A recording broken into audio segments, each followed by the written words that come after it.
Moritz, we've seen over the last weeks and months many discussion and debates around AI out there, and the question I have for you now is what makes agentic AI for engineering fundamentally different from the AI solution people already know and see in the news or during specific discussion on that topic? Good question, Tony. I guess most of the folks out there see AI as the classical chatbot or assistant. So it actually gives you recommendations, you can interact with it, but it's kind of like on a text level.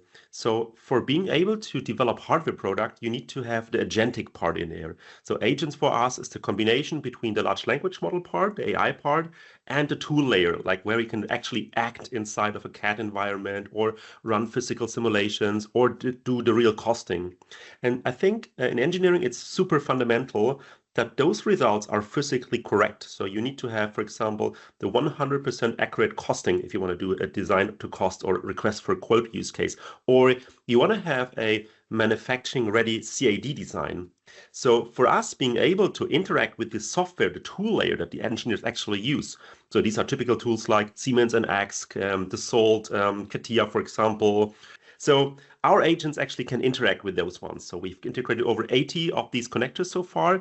And this really is the difference between agentic AI for hardware development and a classical chatbot that most of our people actually are familiar to.